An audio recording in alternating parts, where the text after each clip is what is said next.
Okey, penanti yang besar tu yang kita dah buat tak jadi. So kita kawinkan lagi sekali. Teknik cantuman selit. Ya bang?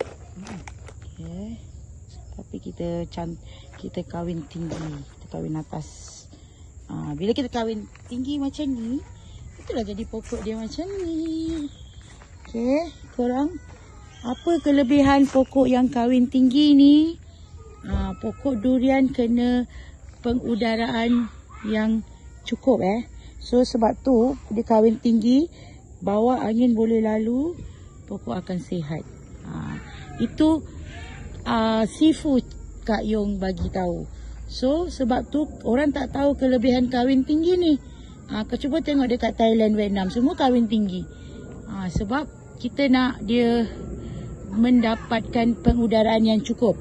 Lagi satu, kalau tanam pokok durian, dia kena 5 kaki bawah tu tak ada daun tak ada dahan. Sebab itulah tadi. Lagi satu, bila korang kawin tinggi, kalau kena apa nak cakap, lupa dah. Itulah kelebihan dia untuk kawin tinggi. So macam ni korang tanam, cepat naik pokok dia, batang besar, penanti besar. Sebab ni dia besarkan penanti, baru dia ni. Dah. Dah. Okey. Ni kita kawinkan, cantuman tinggi. Okay. Cantik. Bukan kena nampak sampai hijau ke? Dia tak ada hijau dia putih macam tu Okay. So yang ni kita ambil mata tunas paduka paduka. Sion paduka.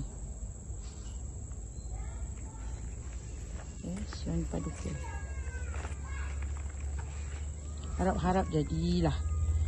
Memang cikgu ni dia tukang kahwin ni, dia tak putus asa kahwinkan pokok. Ada yang jadi, ada yang tak jadi. Biasalah, sebab tu tak semua orang boleh kahwinkan pokok. Kalau semua orang boleh kahwinkan pokok, banyaklah orang yang menjualnya. Okay. So kita buat teknik cantuman selit selit ataupun sisip kawin tinggi kawin tinggi.